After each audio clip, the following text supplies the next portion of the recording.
get the things and grant the things that they want. Right, but that's only because prior to the civil rights movement and affirmative action, etc., you didn't have any rights at all.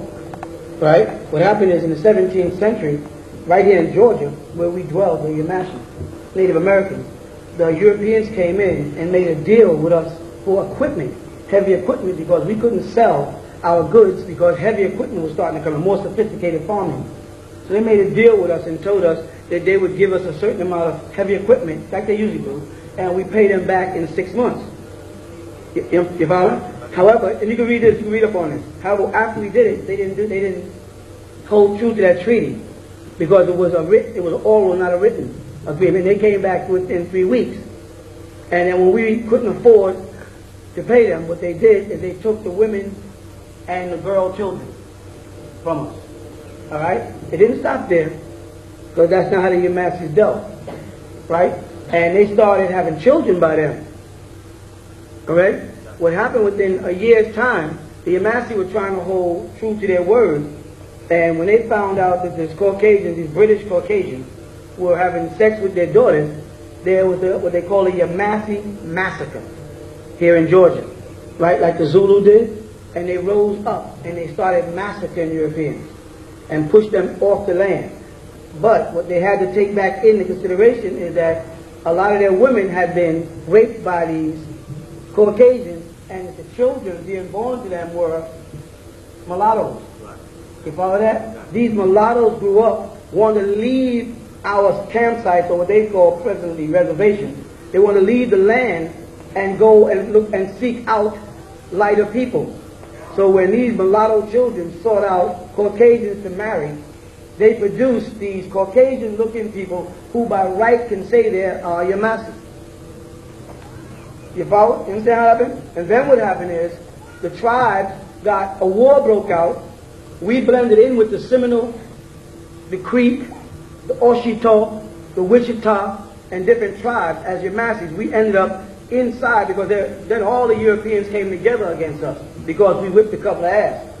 So they got all the different tribes together, all the different cults of the Irish, the Polish, the French, everybody got together and came down on us right here in Georgia, right here in Milledgeville. You follow? And mashed us. So the men we had migrated in different directions.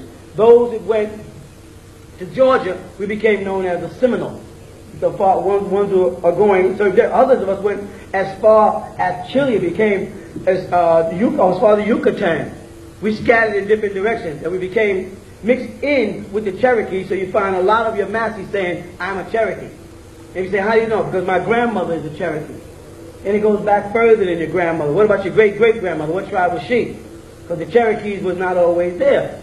So they were called Annie Indiga, which meant we the people. And all the tribes started naming themselves, like I mentioned a couple of weeks ago, we the people, because that was the first line of the Iroquois Constitution. So when the Constitution was set up here, as a remembrance of who they are, most of the Native Americans in their own dialect named the tribe we the people, as a group, because we all had to unite to survive. And so we broke off and became different tribes. So yes, you have Caucasians that can stand up and say, I am Yamasee. As long as you don't stand up and say, right, he's Yamasee, he's my son. You follow that? And you couldn't do that until certain bills where guys like Dr. Martin Luther King, who didn't appear to have any value, had a great amount of value insofar as he got certain rights implemented that gave us the right to stand up in a courtroom. Whereas, let's say, the Nation of Islam ain't giving us no rights. All we doing is, as the Nation of Islam, we doing talking about what we're going to do to the white man. Dr. Martin Luther King, you know what I'm saying, went out and got certain things passed that gave us the right to get into the courts, to get into the, into the universities, so we can get the kind of degrees, so we can do the kind of investigation that is necessary for us to make claims. And it's not about reclamation of land. The law literally says, don't say reclamation of land. I mean, you just got to be on the land. I don't have to reclaim my land. I have to be on the land. And then tell them from the land, this is mine. You know what I'm trying to say?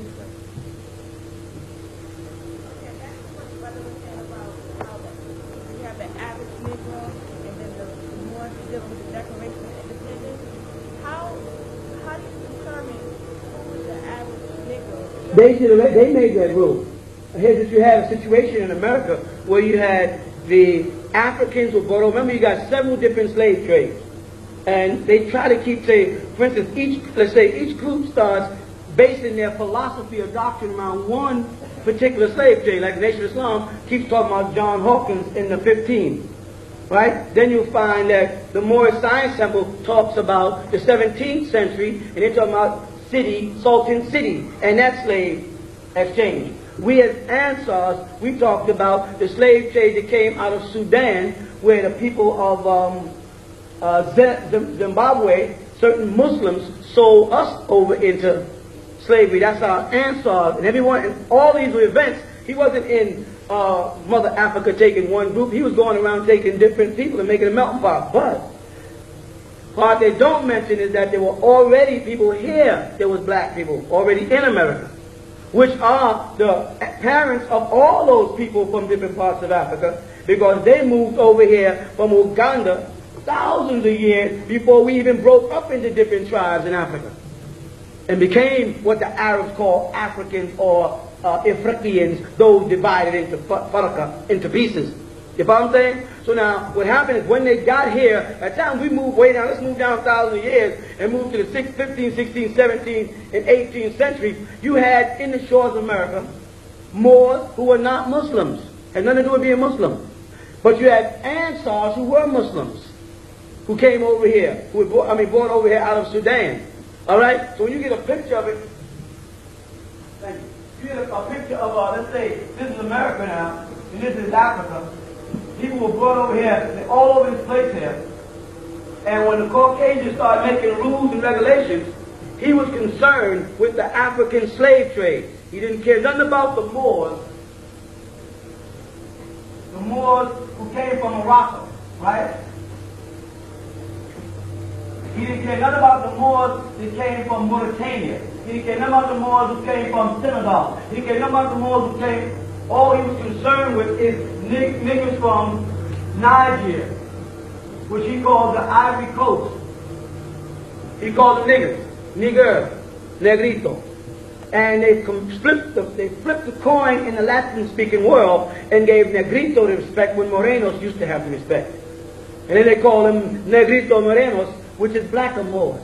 Now they really got the people confused. It was done. So a person in Spanish will walk up to you and call you negrito and make like they're giving you a compliment. They don't know that the Caucasians switched it. Portuguese turned it around. And morenos was the compliment, because it meant more black by identity, not black by color. You follow what I'm trying to say? All right. So now, to get to your point. So you did have Americans. You follow? So therefore, they sent out ships to protect America. These are Moors. I got this in the Constitution book, the whole dialogue, the whole history is written out for you. Tells you the place and the time and everything. Sent them here. So they made a treaty with them first.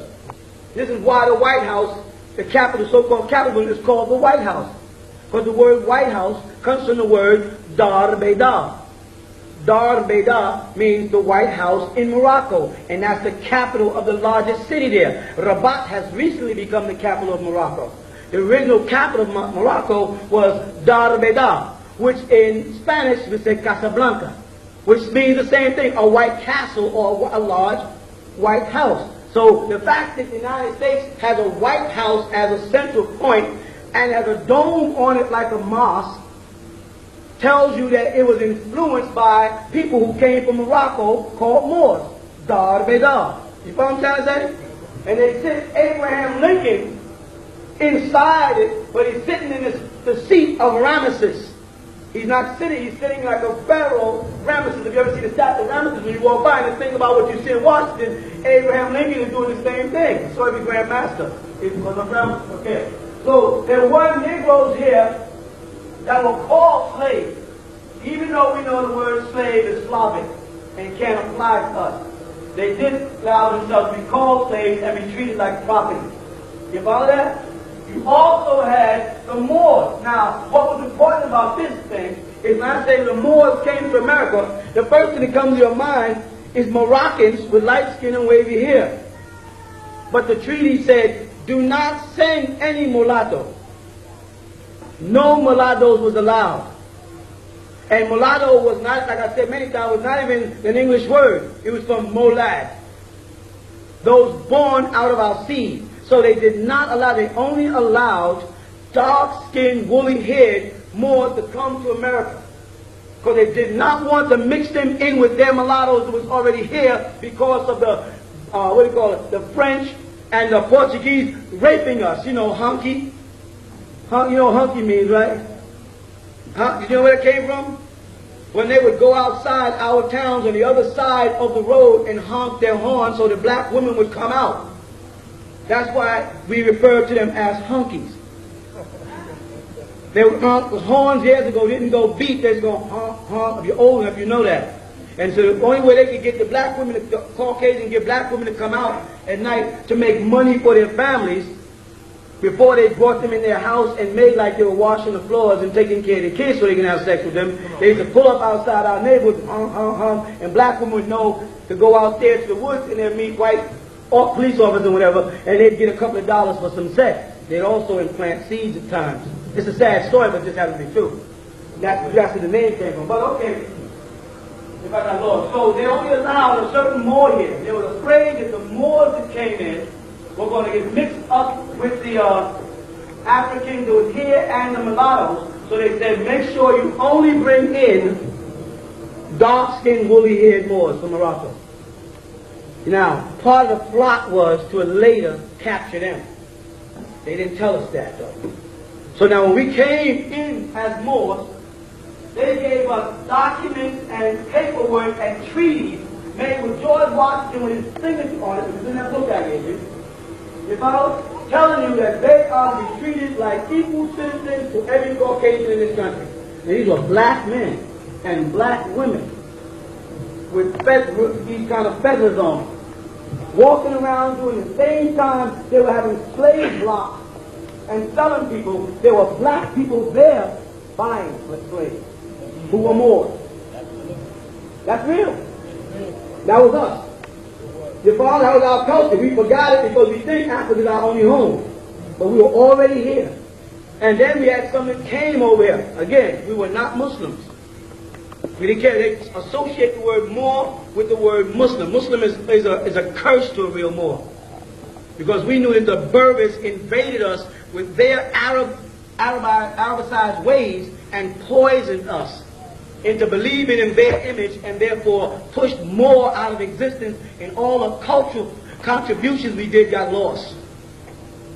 But to go back, once they got over here, remember you had your slaves, and then you had your Moors, and then you had your indigenous people who were already here.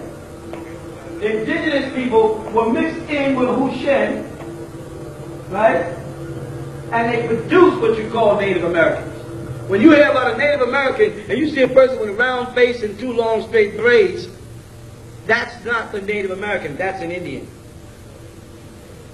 You understand? That's an American Indian. But that's not a Native American. Native American were all matched like that face, that statue we made out there. We come in with that big round head and them big lips and that big nose. I wouldn't even be classified as Olmec. They're purer than me. It's what you mean, to be honest, but that's who they were. They were the indigenous people of this land. The Chinese came in, mixed in with them, and produced what you're calling Native Americans today, or Indians. And the Caucasian gave them all of our rights. Right. Now they'll walk around saying Cherokee, Choctaw, Shinnecock, Cheyenne, and we'll walk around saying African, African, African. So what he did to appease the African, he created what's called the Emancipation Proclamation. Sounds big. Well, the whole thing is he put forth a proclamation that he's going to emancipate us and free us from slavery. But he did not promise us anything. Now there was a promissory note saying 40 acres and a mule. But we multiplied so fast that they was afraid that if they offered every person who stepped forward for that 40 acres and a mule, there wouldn't be enough acreage left on this planet.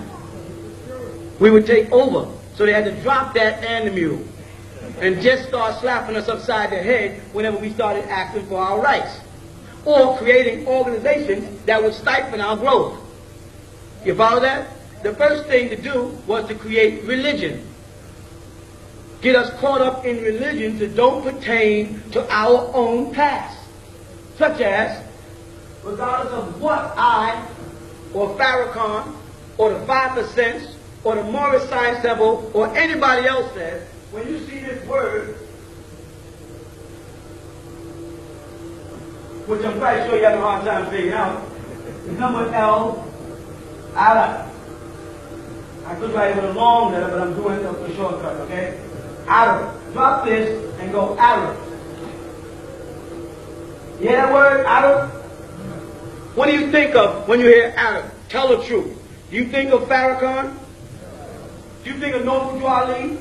Do you think of the Ansars? No. You think of Saudi Arabian Arabs. Light-skinned guys walking around with white on, with pot bellies and stuff. With cocky-ass attitudes. All tycoon. That is Arab. When you trace that back to, they'll say Muhammad was an Arabian prophet. No Muslim will deny that Muhammad was an Arabian prophet, right? So there's a subtle confession that Muhammad was an Arab, but they don't say that. But they'll have AA if they want. That is the birth of Muhammad, the death of Muhammad. The hadith of the Muslim world describes Muhammad as a pale Arab. So any Muslim in America, any one of us who's black-skinned, who stands up and says, I am a Muslim, is making a fool out of ourselves.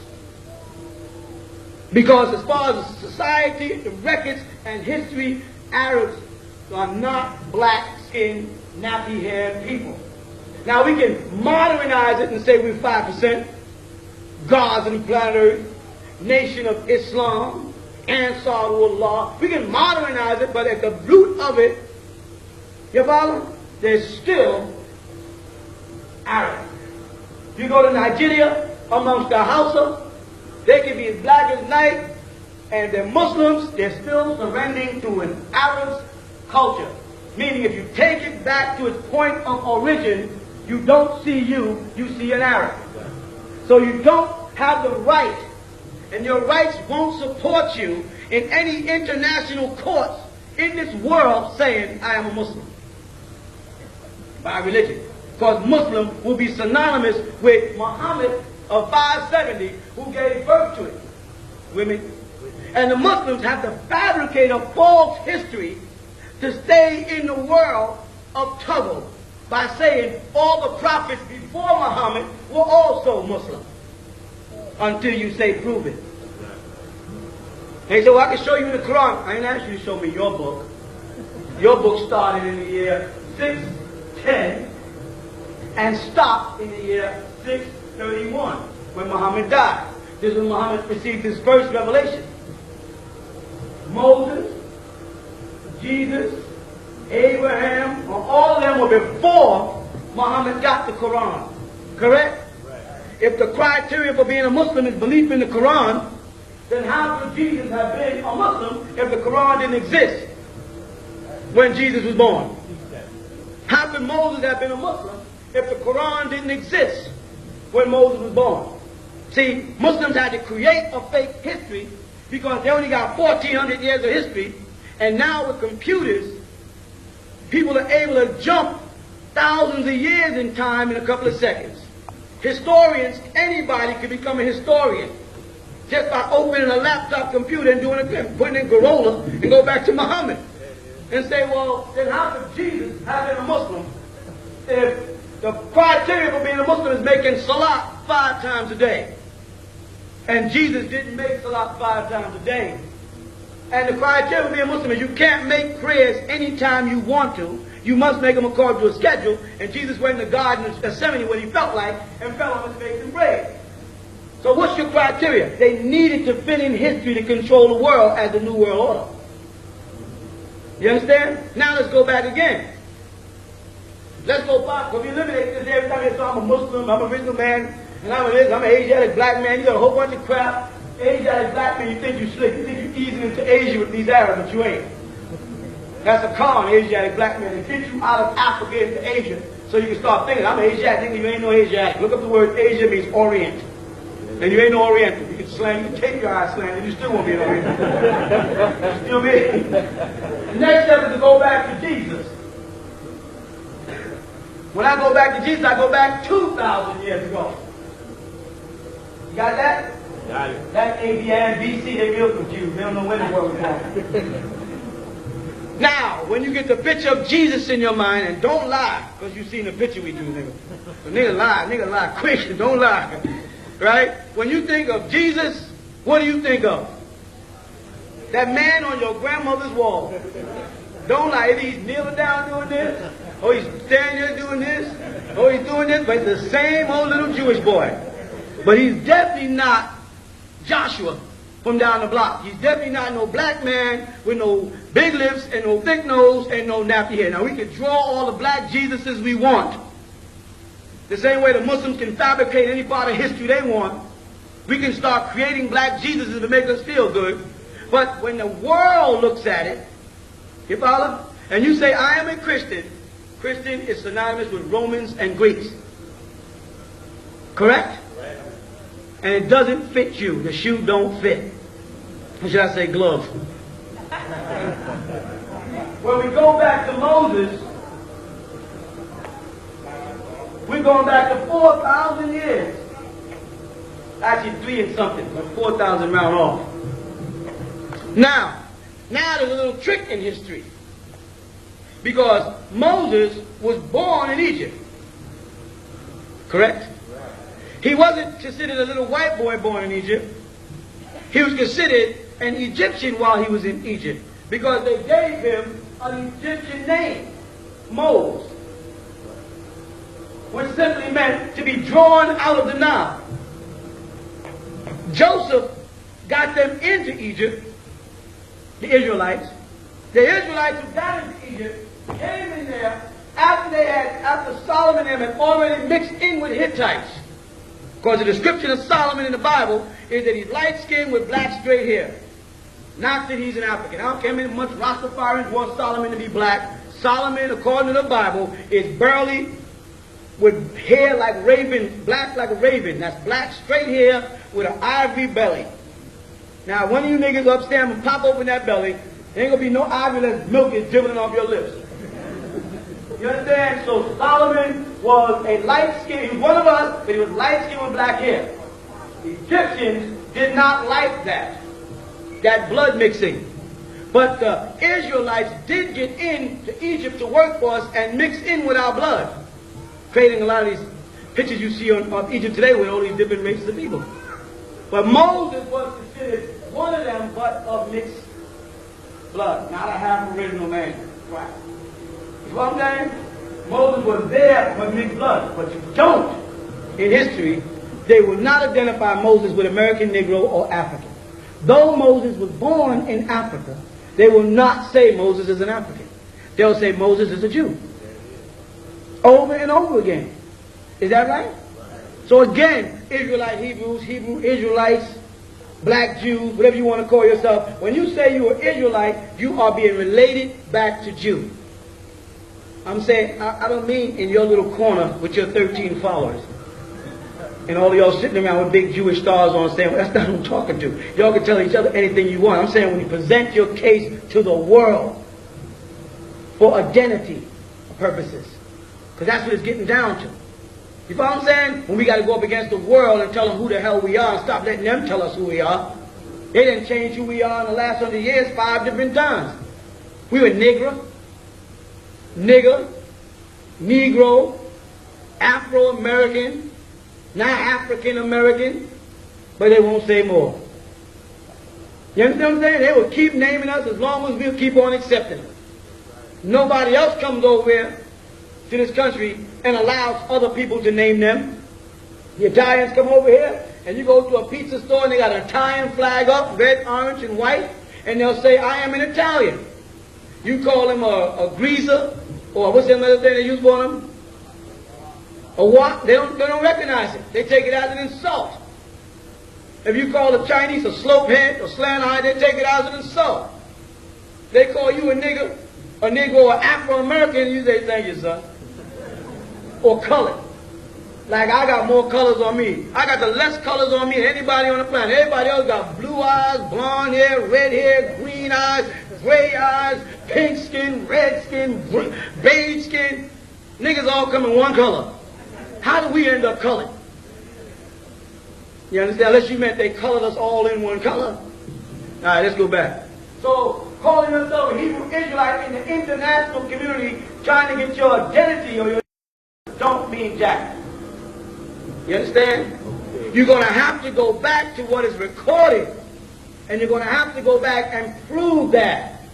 And because you were not writing in your language, but rather they were writing in Latin, and they were writing in Greek, you're going to find two words, Latin and Greek. One is morenos, and the other is nigger, the Greek word for black, found in your Bible, in Acts chapter 13, verse 1, where they call him nigger, right in the Bible. And that word, you look it up in any Bible dictionary, it means black. They were calling Jesus' disciple nigger. Right, so calling yourself a Hebrew Israelite is not getting you nowhere. You follow? Now, when you go before this man and you want to get from under paying tax, you want to get out from under his laws, you're going to have to present a reason why. Saying that you are in bondage now because you're an Israelite don't mean nothing but somebody tied your hands up. That's what the word bondage means in a legal document. They don't give jack whoppy snap about the Bible. Otherwise, they wouldn't have you raising your left hand to it and putting your right hand on it. You follow what I'm saying? So don't fall for that. All right, so now you get back here and they say that, who are you? Who are you? The world wants to know. Now, you know what we throw back at them? I'm Muslim. I'm an Asiatic black man. I'm original Hebrew. What else we call ourselves? You know what I'm saying? Then he goes like the Pharaoh did when Moses came back into Egypt. The Pharaoh said, who is your God? And he said, Jehovah. And he said, let's look this up. He said, we ain't got no Jehovah's in here. Moses said, I'll be right back. I went back to Jehovah. I said, Jehovah, I told them about you, and they said, you ain't in the book. Who should I say sent me? They said, say I am, that I am sent you. So Moses tracked back across the desert, went before the Pharaoh, and said, go ahead, what's your case? I am, that I am sent me. And they looked at Moses, they said, it's cool, it sounds nice, but where's the proof? This is what you're doing. You're going before the great Pharaoh of this land, and you're walking in there and you're going, I am a Muslim. And they're going, and I am the original man. They go, go ahead. That's all I want to say. And that's all that happens in Farrakhan's speeches. We are the original people. We are the so-and-so. We are the this and this. You are the that and that. He beat you up. He took this from you. All right, now put some money in that can. I'll see y'all next Savior's Day. He ain't saying nothing. And if he says, we are Shabazz, the people are going to open the books of history and do what? The same thing like with Moses. They're going to start going through the list of nationalities, tribes, identities, and say, Shabazz, just a minute. Shabazz, that shit ain't in here. Well, Master Farad told me, Master Farad Muhammad, excuse me, took him another book. And who's he? He's our God. Oh, God. Okay, Master Farad Muhammad. Master Farad Muhammad. He ain't in here. This is what's happening to us. You know what I'm saying? This is what's going on with us every day. It's been going on for 400 years with niggas standing up with somebody else's culture and coming at the world as if they represent us. You understand what I'm saying? But now you step back and say, who is your God? Say, I'm my own God. I can be found in every one of those books. Because if you just trace out the history of Jesus and his description according to your Bible, you'll find that Jesus is black. Your hair like lamb's wool, feet like burnt brass, as if they've been burnt in a furnace. That is the description in the Bible. I don't care what the hell you got on the wall. I don't care who drew that picture you got up there. According to the Bible, that's my description. When I want to trace out Moses, I know Moses was born in Egypt, so Egypt is in Africa, so Moses was an African. That's who I am. And Moses, according to your Bible in Exodus chapter 7, verse 1, went into Egypt as a what? As a what? As a Elohim, as a God. You know why he went into Egypt as a God? Because he couldn't go before him as a man, because the man in charge saw himself as a God. So when you're sitting in a court, and that man is sitting on that bench in front of you, right up there they got God. He's sitting up there. What does he call himself? Magistrate. What is that? The master. The one in control. God. This man makes you put your hand on a Bible over here on the left side of the court, and then makes you make a plea. What is plea abbreviated for? Huh? To beg. How do you beg? Now, the statement is, in God we trust. Correct? That's right. So if you said to him, I don't plead, I trust in God, and you're not God, so you can't sentence me, because vengeance is mine, says the Lord. So now, if you want to sentence me, you've got to bring the Lord down here personally and have him sitting on that seat. That's the only way I can get judged. Or, in God we trust, have to come down. Because you ain't my God, and I don't trust you. Come on with it. You may catch hell there in court. But you will be right, and you will eventually win. And if they can hush it up, they'll push it out to court. Because you don't have to plead to no man that has a court that says, in God we trust. You would have to deal with who? God. And that judge is not God until you surrender yourself to him in a plea. Or what they refer to as a plea bargain. Listen to that close. A plea bargain. I commit a crime. Right? You're the judge. You know I committed the crime. The DA works under the judge. He knows I committed the crime. I know I committed the crime. My lawyer knows I committed the crime. And I can go into the back room and make a deal called a plea bargain. Which means the judge, the DA and them are willing to overlook the crime. Is that justice? No. If I committed the crime, I should be tried and sentenced. How can you make a bargain with crime? If there's laws of right and wrong, how can you bargain with it? How can you batar crime? That tells you there's no system there. You understand? You pay tax because you want to pay tax. And they'll chase you down and beat you up for those tax because you want to pay tax. And tax in this country. You say, well, because religion is separate from state. They said, then go out and get a charter and become tax exempt. But as long as you're tax exempt here, I can go into your records, check your books, and do anything I want, anytime I want to you. Go ahead, Dad. You understand what I'm saying? Say what I didn't mean that. I said separate religion and state. I am the state before your religion got here. And your church is based on religion because it's under God. And I don't fall under your God, so I can't swear on your Bible because I don't believe in your Bible. Because you have not proved this Bible to be authentic. So therefore I can't put my life on the line. So until you can prove this Bible to be authentic, I demand that you throw this case out of court. Because you have to prove to me that this Bible I'm going to put my hand on and swear to is authentic. And that can't be proven. You're going to have to prove to me that the God who we put our trust in does exist. And that can't be proven. You understand? Yeah. That's the law. But as long as you keep surrendering to him, keep on signing things over to him, you keep on giving him the power to rule you and control your life, you ain't got no power. You got to go back in and say, in your books, you have this word written. You sometimes in French spells it like this. You follow that? But it identified me.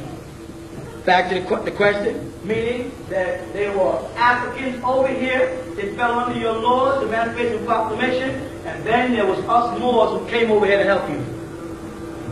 You understand? And then there was both of our descendants who was here before you got here. So I got 3 routes to go when talking to you.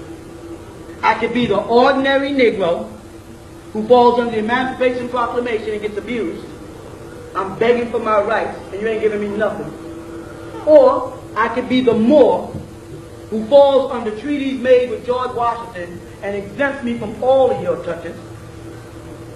Or I can be an indigenous Native American and verify that I was here before you got here, because you can't say who was here before you got here. And I'm saying I was. Then I got to take my family name and link it back to a place. For instance, if you take the name, let's say York. York will go back to Virginia, Boston, and throughout the Carolinas. You'll even find some Yorks in Louisiana. They just left there. But mainly, the Yorks are in Virginia and somewhere out west with Washakie. So that name can be traced to an environment, Virginia, VA, where a man called Ben York died. Right? And this guy, Ben York, has been proven to be the name Yusuf Ben Ali. Because he went into the courts in North Carolina and fought for his rights as a Moor, because they were captured by the watchmen and shuttled in with the Negroes. You follow that? And mixed in with them and sold as if they were Negroes. And they weren't, they were Moors. So they went into court, fought the case, and won. And they stamped on their papers to be given all the rights of a white citizen in America. This is you did this. So I can trace it back to this man here, and then trace him back to the Yamasee tribe of Native Americans and the mixture of the Moors from Morocco and Mali. We can trace it all back, and trace it right back to Georgia. Once we get that piece of paper together, I'll talk to you about you Parhams out here, you Williams, and any other last name who has a family roots in Georgia. And we can trace them back and find out which Native American tribe you got ushered into. You understand? Because all of y'all who survived with a long nose got ushered into some Native American tribe. You see? And once we get all of that together, we can keep centering it around Georgia. On record in Millersville, in the file, is the Yamasee tribe, and the description is you. They have it there now. If you don't believe me, go check it. The woman told us, literally, when you finish your research, could you please send me back a book, because we need more information on y'all. Go ahead, That's what she told us in the library in Millersville. When you finish, if you go there, they'll say, some other people was here asking about this too. Them other people was, hello? I want to pull out all the files on it. All the information. How did the college get possession of Rock Eagle? When did they get possession of those deeds? How they get, who gave it to them, and etc. And go back to that person and trace out the name of that person, which we've done, and found out it was illegal transaction. Produce the document was the question. Show me the document. Well, we can't. Then I can show you the genetic trait that I am Yamasee, Washita, Cherokee, Creek, Seminole, as well as Moor. Prove that. You follow that? And then you take that, not here. You don't go to his court. You go to the international courts in Geneva. And the first thing you put forth is a statement, I am an indigenous person. Stop saying anything other than that. What is your nationality? I am a Moor. If any of you people have listened to me and went to any professional office and said it, you saw the reaction. You saw them go, we have white, Asian, Negro, and other. Well, put more in place of other. Or aren't you a Negro? No. You see them fall apart, but you'll see them write it down because they know it's the law. Because they have a philosophy that if they break one treaty, none of the treaties they make it to be trusted. That's in Congress. And they made a treaty with you as a Moor. They didn't make no treaties with you as Negroes or slaves. They got treaties with you as Native Americans. And they know that the Native Americans, the Moroccans, mixed in, the Native Americans and the Moroccans mixed in, and that's what's sitting here. And that's why some of you got wavy hair, some of you got nappy hair, and some of y'all got big lips, and some got thin lips, and some got slant eyes. That's why some of y'all are light-skinned. That's why you're all mixed up. It's a melting pot of our genes. And then, after the treaty was signed, then other Moroccans were allowed to come in. But there was no separation. If you go to Morocco right now, you don't find the racism you find right here in America. And there's a strain of Moroccans that run from the French, those who think they're French, all the way down to those who think they're Africans. But they live together in peace. There's no problem. That's how you lived back then. So to answer the question, there are Negro slaves here.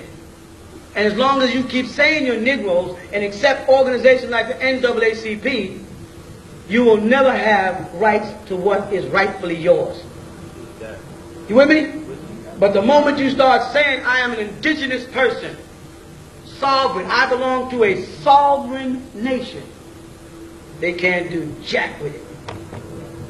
Because they have admitted in their textbooks that they came to America, and when they got here, people were already here. And all you're saying to them is, correct. I am of the people that was already here when you got here. You can't say I'm not, because you hadn't got here yet. I am not an African. I was not a part of the slave trade. You got me mixed up with somebody else. That's my brother here. He go right here. And he's walking around saying he's an African. That's his business. There goes my Negro reform. That's my reform brother right there. See, he's a Negro, American Negro. That's not me. Now, you may not want to do that. I'm standing around, you know who the hell they are. But when you walk up to brother from Puerto Rico and say, what are you? He said, Puerto Rico. He said, no, you ain't. You're not a Puerto Rico. What are you? You're a Moor. You know what I'm saying? I'm from Dominican Republic. You're not a Dominican Republic. You're a Moor. Cuba's a place, not a people. And no, I'm Cuban. Don't let them fall for that crap. Stop, strip back all the names and keep saying more. And then we become the majority. And according to their system, the majority rules. So if all the Latinos, Asians, Nubians, as you want, whatever, come together and say we are all Moors, what happens? We control the thing. Now, you can be a Moor brother and say, Assalamu alaikum. Say, Assalamu alaikum. Jesus is Lord and Savior. Jesus is Lord and Savior. Shalom leka. Shalom leka. Neturu. Neturu. Odabo. Odabo. You know what I'm saying? Anything that makes you feel happy. But your nationality first. Because when they weigh us in this country, they weigh us blacks against Caucasians, right? But if I stopped and raised my hand and said, excuse me, sir, and I mean that from the bottom of my heart, excuse me, sir. Just what nationality is Clinton? I want to break that down. I like Clinton. Now, what nationality is? He's Irish. Let's separate him over here. You follow? Let's go to Cuomo in New York. He's Italian. And let's go to Koch. He's Jewish. You know what I'm saying? So I start taking them, and when they got white, I start taking them and break it down like this. Irish, Polish, Scottish, Jewish, French, German, Italian, Swedish. Don't be afraid. Huh? Russian, what? Polish. Yugoslavian. Okay, go back to point. Yugoslavian. However, they say we are all Negroes. They don't want to recognize that if a person comes over here from Trinidad, that he's a Trinidadian. The moment he gets over here, he becomes a Negro. But brothers from Cuba, and he's dark skinned right away, he is. Everybody who speaks Spanish is Latino to them. They don't care whether you're from the Dominican Republic. If you speak Spanish, you're Latino. Correct? And you say to them, excuse me, sir, I'm not Latin. Because Latins are Romans and I'm not a Roman. Your father there, you back him in his tracks. Person says, excuse me, I'm not a Trinidadian. I'm not Three Mountains. You know what I'm saying? What will happen when we do to them what they have been doing to us in reverse? Will the man that they present, the man on television or the woman on television that commits the heinous crime, that they put first their nationality? Because unfortunately, because we are causing them all look alike, if a crime is committed, they put you on television and say, well, a nigga did it. They don't say a Cuban did it. You know what I'm saying? It's a nigga did it. But when Caucasians do that, there's no way to log it. I want to be able to say, okay, an Irish man is the one who robbed that store. A Jew just burnt up that building. What was his name? Who burnt up the government building? What was his name? McVeigh. What was it? McVeigh. Well, say it.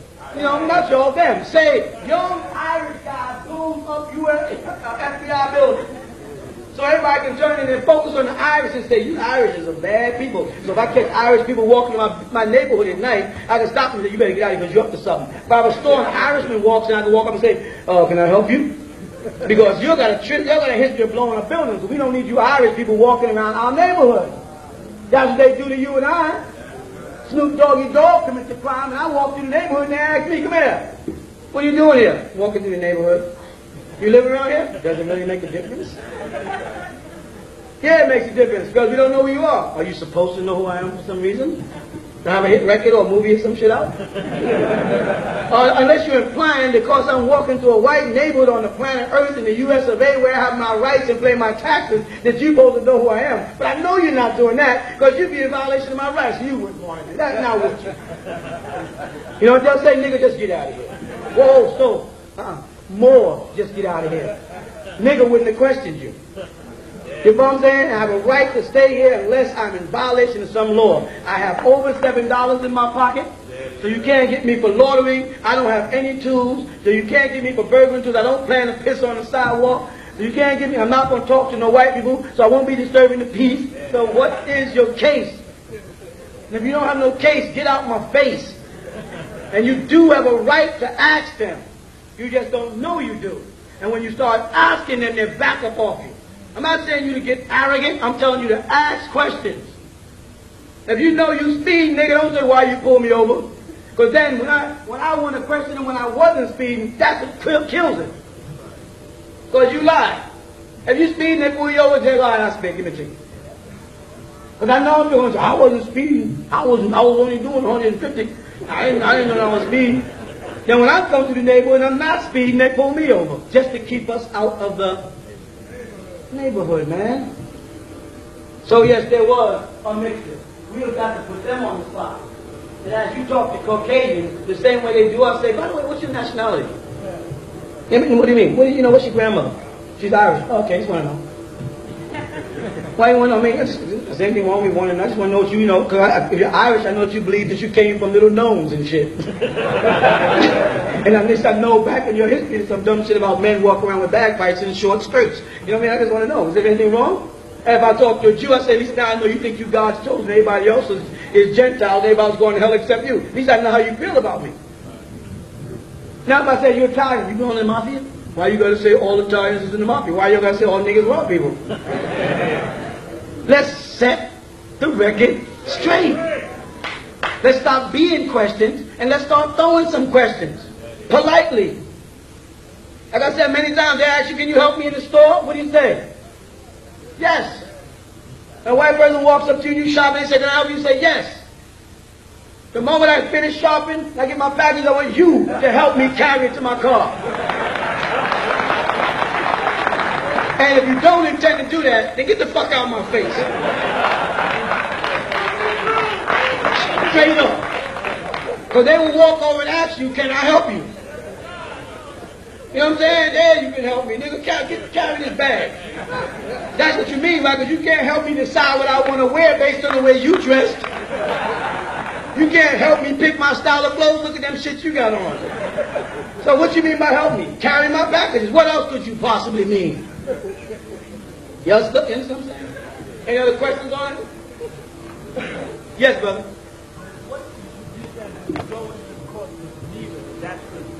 There's international courts and there's national courts. All right? We as people that are a product of a kidnapping, not a slavery, we were kidnapped and we were sold. I'm trying to get this in your heads now, because whoever brought you is an accessory after the fact. You understand that? So now, as a we've got to learn to get on the inside so that any windows we break always from the inside out and never from the outside in. You dig what I'm saying? Go ahead. What type of action would that be? Like trying to establish your identity? All right. What is it considered? What does it fall under? Exactly. It falls under sovereign nations. Any individual who can prove that they have a link.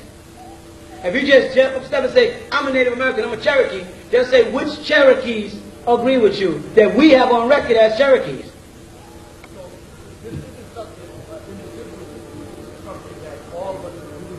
No, I can do that as an individual because I can prove by the name York that I am linked into Ben York, who links in the old York, who links in the Yusuf Ben Ali, who got those petitions. Now, then I can say, you are my extended family. With me? This is my brother, cousin, and she's married to my uncle, and so we are extended family. So I can put forth a petition that you are petitioning me. And I'm saying, right, he's a Washita. Right, he's a Yamasi. He's in our tribe. Then you take that petition anywhere and flop it down and go, boom. I have been verified to be a part of the Yamasi tribe by a person who's a Yamasi who have verified who they are. That's how it works. You follow what I'm trying to say? But anybody can go try to do it, and they might succeed. I hope them. But we do have a system working. And we hope don't get disturbed by our own people messing it up. Yeah. Way in the back.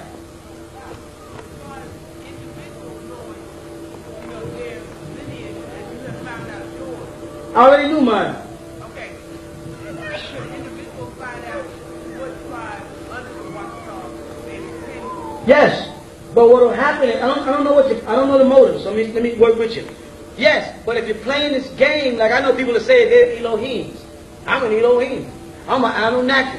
And somebody goes, I get upset, you know, like, oh, come on, we don't need the added nuts going down there, making us that's coming in with legit arguments look like nuts. So don't go down there with damn Indian feathers on, saying I am a Cherokee because my grandmother was a Cherokee, and pick up a woman out with straight hair and say, because my grandmother has straight hair, that's how I know she's a Cherokee. Because when we get down there to the international courts and enough American Negroes come there with that bull crap, you know what's going to happen? They're going to change the law. Indigenous people started 1992, ends 2000.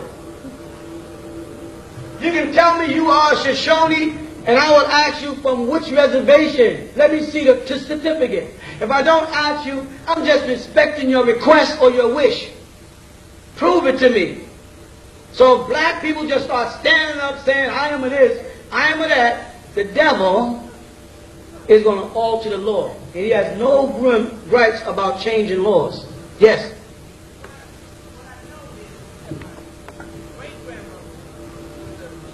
What's the proof? That's all I know. Okay, but here's the disadvantage of being a Cherokee. The Cherokee, as I told you all years ago, sold out. If you go up to North Carolina, where the Cherokee Reservation is in the Smoky Mountains, those jacks sold out. They pay tax to the government. So being a Cherokee makes you just American. But you got to find out which tribe your great-grandmother was in before she joined that band of people who didn't want to fight with us but sold out. The Pone, who were part of Seminole, sold out and became scouts for the Caucasians against us. Our own people. You follow that? When they show you the Pone, they show you these guys with this black straight hair. No, they were Negroes fighting in the Confederate war were Pone, were Cherokee, Cheyenne, a variety of tribes. What's the other ones? Oshit, Washita, meaning the Washita. Some of them sold out and was fighting against us. You got to make sure when you step down the path, you don't step on the wrong side. Old York was a sellout. The Duke of, Sergeant York, who's one of my relatives, was also a sellout. He fought with the, what do you call those guys? The black troops, the Buffalo Soldiers. They pump you up, the Buffalo Soldiers. Buffalo Soldiers was Toms. They sold out the family and fought against and massacred Native Americans. He's in the family. I may not like it, but it's truth, it's truth. I'm not going to hide it. You know what I'm trying to say? If Ben York wasn't a sellout, he wouldn't have been running around with Lewis and Clark and them interpreting things for the Native Americans. But when they betrayed him and it got personal, he set them up and altered the treaty of the Louisiana Purchase so that they didn't buy anything but the police barracks downtown. And those documents were verified. A sister in Louisiana, Veriachi Empress, brought it up, went to court, proved her case, and got 68,300 and some odd acres of land back from the government right now. You follow? And that means the door is open. But if you're not planning on opening the door and holding it open and ushering a bunch of people in because you want to do your own thing, then don't mess our stuff up because you're into yourself. Whoever does it got to hold the door open and get as many people in as we possibly can. Because when they acknowledge Empress Veriachi, a black woman with woolly hair, as a Native American, they open a door. Because before that, you only had one concept of Native Americans. People who were in Oriental looking with round faces with braids running down like this or feathers. Now they're confessing no, that those people came after the original Native Americans. And that's you. So you have rights, but you got to go before them right. Don't bug out, and if you go mess it up, don't interfere. If you don't know what you're doing, don't be fronting. In other words, niggas be fronting. Don't be fronting. This ain't no time to be fronting and pretending you some shit you ain't. Mess it up for all of us. You know what I'm saying? Niggas, shut up. If you don't know what you're talking about, shut up before you mess us all up. Because we know we talk too damn much. That's our problem. I'm sitting there telling y'all laws I should be keeping private and just getting it done. But y'all be probing, you want to know, what's this, what's that, what's this? If I didn't, if I said I'm going to take your bill, what's he up to? You stealing our money? What's he trying to do? So I'll tell you what I'm doing. So now, can I do it? No, you can't do it. If you did, you wouldn't be asking me, could I do it? You'd know.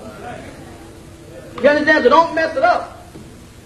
Because a person in my age, 52 years old, got to be doing it for you. I ain't doing it for myself, but I got 10 more years before I might not even know what the word Washita means. I'm trying to get it done for the young people, and they got more to fight after that until it's all straight. Until we can tell them, get off of our land. Take your bombs and your wars and your politics and your racism and your hate and get the hell off our land. When I say off our land, I mean off of America. I don't mean off of Georgia. I mean go back to Europe where you belong with your evil stuff. And those amongst you that don't want to be evil and want to live right, well, you can live there in peace. But you evil as white people that think everything is based on wars, why are you up there messing with Mars?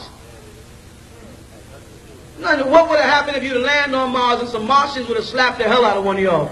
We would have been at war with Mars? Dropping bombs over here, or we dropping bombs over? Let's go to Iraq. Were the Iraqis dropping bombs over here, or was America dropping bombs over? I can keep on going on? How can I get in a fight with you if you ain't there? How can I get in bomb up Somali if I'm not in Somali? The problem is, there's a madman running around Somali, beating up the Somalians, who I don't give damn jack about, but I'm going to go over there with troops and beat up some more Somalians to try to find a man who's a Somalian beating up Somalians. That's called minding somebody else's damn business. And if the Somalians are in a situation where there's a crazy Somalian beating up other Somalians, let the Somalians solve it. That's all. That might be the way nature's working. Might be a form of elimination. But we always in somebody's stuff. And the moment a group of people like us sit back and say, I want to have my own stuff, all week we got them out here, can we take pictures? They pull up to the pylon, 20, 30 of them a day. Can we just walk around? What's going on over there? Read the book. They're ready to get involved. They be walking around there with rose bushes on their heads and, and crystals, and that's what they want to do out there. They want to be involved. We can't have nothing. Every time we get something, they want it. And when they come out and ask us, what was the drums thing, the banging the drums all night thing you guys do, what is that? That's one of our customs. What's it about? It's about banging the drum all night. I mean, what? Where? You know what I mean? No, I don't know what you mean. What do you mean? Yeah, I know. Banging the drum all goddamn night. They want you to give them some place in history where they can trace it to, so they can put a label on it. Okay, they got this from Senegal, and the Senegalese got it from us. And they say, what's with the ceremony of ISIS? A bunch of women standing around, drinking wine and stuff. Look at that, None of your goddamn business. After it comes back down, once you leave our shit alone, we got our little shit out here. You got the whole country then stole, not to mention everybody else's damn country. We got a little thing going on out here, and you want this too? Let them down there, and people walk to me, some of y'all. Is it all right if I bring my white friend? Did that nigga bring you to the KKK?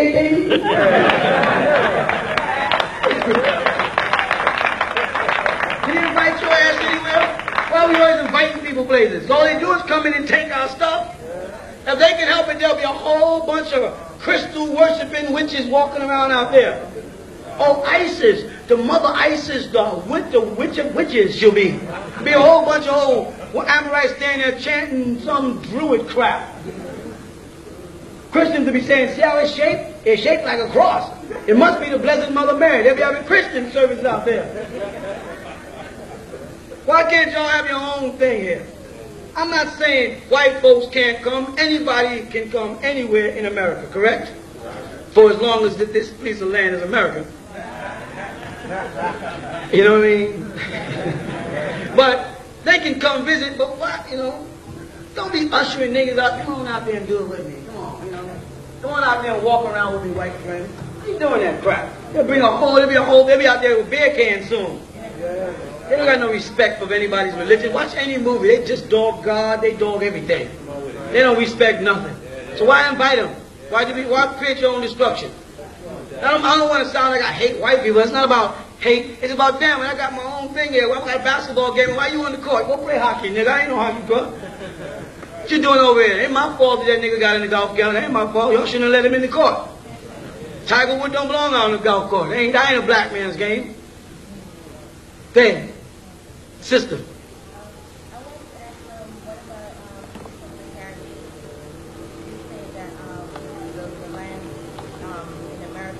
Let me draw a circle. I understand exactly. This is the Caribbean.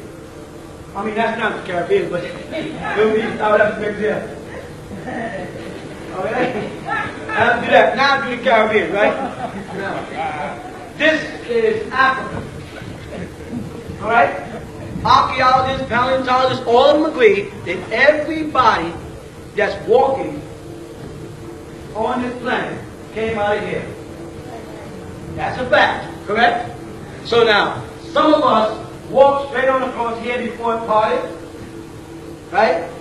And then some of us drifted on down. Some of us did it because we wanted to. Other of us was put on ships and taken. But we all started out from here.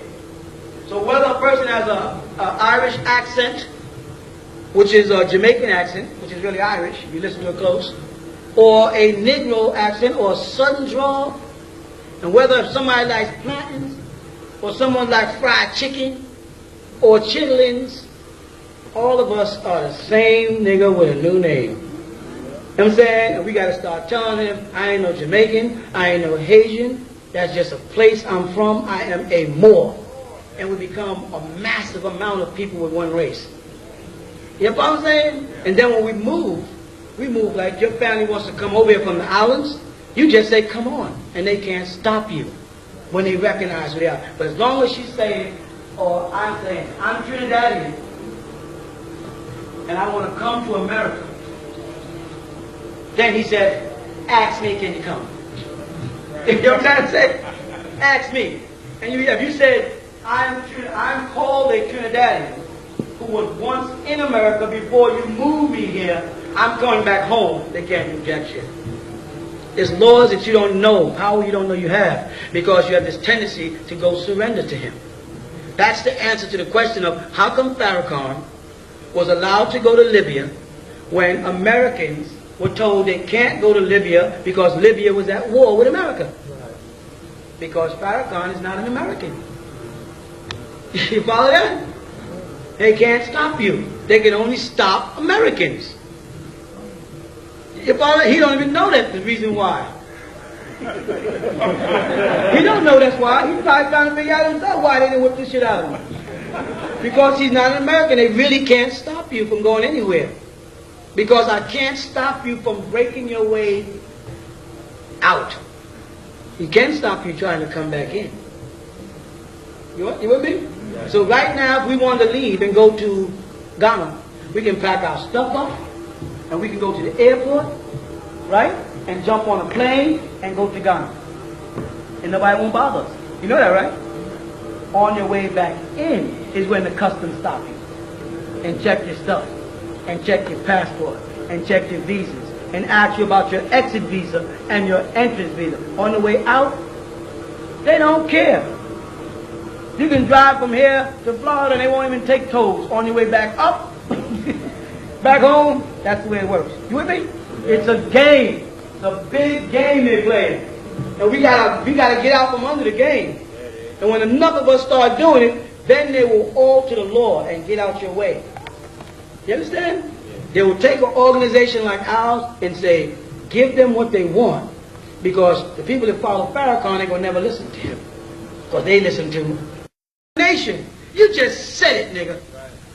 Just as something cool to say. It's nation time. But now, what do you do to prove that it's nation time, that we are an independent nation, and that we can stand on our own? What are we going to do about that? Nothing? Well, we got to start somewhere. The people across the lake over there, across the road, called us this week and said to us, being you won't sell us your land, we are willing to sell you the land across the road. You know what that means? Nigga, being you ain't leaving. We're leaving. We have, how many acres here, y'all? That's 600 more they want to sell us. Now, that's real. All the other crap, we got some land down south and we putting together farms and all that kind of stuff. That don't mean nothing if you're not trying to set up an indigenous nation, sovereign people, making decisions over themselves, educating their children. I can channel the amount of crack that comes in here, the kind of alcohol or spirits or whatever the hell you want to call it that gets in here, create your own police department to police your own environment. You know what I'm saying? Then that's called peace of mind. So you ain't no Muslim until you got peace of mind. And you ain't got no peace of mind living in his world while you saying Assalamu alaikum. And he's telling you what to do and how to think. Telling you take Juma Friday off to go to prayer, I'm going to fire you. So you got a choice between Allah subhanahu wa ta'ala and your boss and your rent and your son. If all of you just say, I'll make it up later. Fail safe. Come on, y'all. Got it? Let's dance. Yeah, anything else? Yes, this is a question not referring to what we've been talking about, but I had asked a question maybe about a month ago and he wasn't present, but it was due to your old publication with Secret Societies Unmasked. You had a picture that was in there, and going back to what we're going to with the ancient symbol of Hathor and the six-pointed star and crescent, or the bull's horns, there was a picture that you had in there that was on, I think it was Saturn, and it was a hexagram that was on there. And I was wondering, how does all that tie in with what we're doing? Because it's there. Because I saw the picture. It's an old publication, though. Right, I know that's what you're talking about. Okay. The hexagram, the pentagram, all of those are our symbols they stole. The ram's head that they turned into something negative was a symbol of Ra when it dealt with us. And it dealt with the sun, and their concept of hell and the fire and the heat was Shambhala. Everything they made in their religion comes out of us. Our symbols were made up of two. We had the male symbol and the female symbol. This here symbol represented Isis, and this was Osiris. Right? Osiris was governed by the deity Min. You understand that? Min is the phallic symbol. This represents the head of the individual, arms, legs, penis. So I've been trying to tell them people in the Nation of Islam, tell me has 5% of the longest. They say this represents Islam. They say arm, leg, arm, head. You heard that before, right? And I said, well, I don't know about you, bro, but I got an arm, a leg, a penis, a leg, an arm, and a head. I don't know what happened, what religion you come from, or who cut the shit off. You know what I'm saying? But you're missing a point. If any man in here stands up and parts his legs like this and spreads his arms out, you won't get a 5-pointed star. You may see a 5-pointed star because he's dressed. But if he stands like this, you gonna get a 5-pointed star? What are you gonna get? Alright. Now when you look at this is a cavity, a meeting point of the power of birth. Which creature between us will stand like this and be 5 points? Let's think for a while. But this is real goddamn complicated. Now, let me see. Women. Yeah, right? Am I right? Right? Women, right? When is the Nation of Islam going to wake up and realize that dumb shit, arm, leg, arm, head is not real? You follow? Never will. And this symbol in ancient times was inlaid in this symbol. They used to put this within this in a circle. They called this one the seal of David, and the seal of Solomon, and they call this one the shield of David. In ancient times, both Solomon and David was us. Now, when we put a crescent on it, and put a star here, and tell the world that this is a symbol of reality, of facts, all wise, right, and exact, perfect, bond, you lying, nigga. Because if I complete this moon crescent, there's no way a star can get on this side of the moon. You with me, man? As long as you show a crescent, you give the impression that a star can be placed here. But when you see a crescent, you're not actually seeing a piece of the moon, you're seeing a whole moon with a piece blocked off. And no star could get on this side of the moon. So it's a lie. It's an illusion. It is not the truth to tell a person that the 5-pointed star on the is the universal symbol of the sun, moon, and stars. You know why? Because when I say the symbol of the sun, moon, and stars, what am I doing? I am being redundant. Because this and this is the same damn thing. It's lies. So when they present a 5-pointed star on a crescent, they intend to tell you lies. It's an illusion. it causes confusion. And that was the purpose of religion from day one. To divide us. To have us kill. Who is responsible for most of the bloodshed in the world today? Religious people.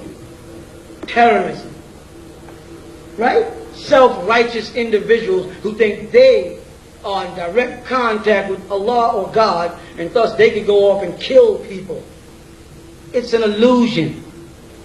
And it creates confusion. And we have to defuse it and put the facts back. So pop off that 5 point, look down at that 5-point star and crescent ring you've been wearing and realize you've been had. Now if you say, well, God, what about the 6-point star and crescent? Isn't this an illusion because this is a star and it can't fit inside of a crescent?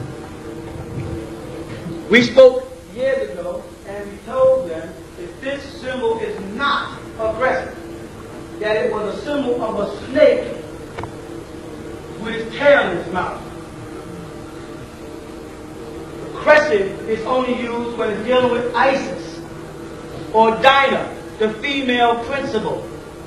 The star was supposed to represent the semen, the power of male, the reproductive, the ovaries and the semen coming together. Not a star and a moon.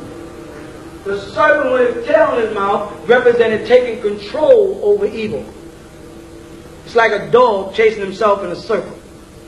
And in that, we put the seal of Solomon. And in that, we put the key of eternal life. Questions here. The spear, if you see on my face, it's the same as the ark. It's the same thing.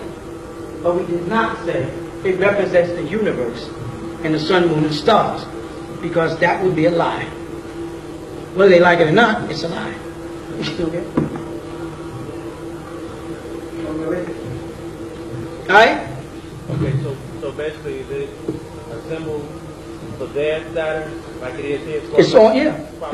Definitely. Okay. You have, no, what you will find, when you look at what they find, which is beautiful for you, because I'll go back there too. When they go to Mars, and we said they were on Mars, and people are saying they weren't on Mars, and this was like 5 years ago, right? You felt a little crazy, because you were listening to this crazy man called Dr. Malachi, who was telling you that they're on Mars. They got Mars projects. Remember that?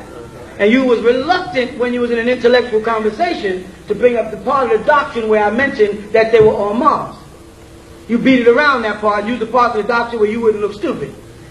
See, but now that they're showing you flashbacks from Mars, and you know anything you see on television, they had for at least what? 10 years, you realize they was on Mars what? So now something else you said is confirmed. And when they get to Mars, they're naming rocks already. They're giving them Disney World names. Snoopy. What's with the familiarity? You know what those are? Those are nicknames not to have to tell you what they see. They are appealing to your better instincts. By saying Batman, you have an image of a Batman, your mind immediately goes there. You say, listen, you're on the moon, you're on Mars, you've been up there for 2 days, you're getting messages. Well, here's the facts. Is there life on Mars? Well, according to what we see, there's definitely a possibility that there was life on Mars. Does that mean all of the textbooks pre that date get thrown away that said it was impossible for life to exist on Mars? Or do you admit that there are people on Earth that know a little more than you that said there was life on Mars when you said there wasn't? They can't do that. Because if they accept the fact that I said there was life on Mars and everybody said I was crazy, and now they sound is not, what's that going to do about everything else I tell you? Then when I say, yeah, Europa is the real planet. No, don't fall for that. Saturn don't have no rings. There's no rings. That's dust particles. And the planet Saturn is really the planet Titan. Now they come back. Titan is a planet. You go, I heard that before. Read that in the Holy Tablets. Yeah, the Europeans, okay, they got their own planet, Pleiades. Then they went over and set up their own planet called Europa. They got a planet called Europa. Europa, Europe. Where's Africa planet? It's up there, you know. It's called Sirius. It's called Sirius. Sirius star constellation is where the Africans come from, according to them. That's their doctrine. They come from Pleiades, we came from Sirius. Who the hell was here? And they're making it look like they came from there to Earth and then from here back to Mars. You know what I'm saying? But someone told you, no, we came from out there, went to Mars, planned from there, and then germinated Earth, and then came here. Correct? Then they find stones here on this planet. They come from Mars. But they didn't find any stones on Mars. They came from Earth. So if we put this in proper sequence, it must be we came to Mars first. And from Mars, we came to Earth. But he don't want to deal with that. You know why? Because genetically, by the thickness of his lips, he couldn't have been around that long. Because he made what they refer to as evolutionary charts. And he started dating things according to carbon and how old they were. And when they look at him and his regressiveness, you can figure out by how fast a fire burns out how long it took to burn out.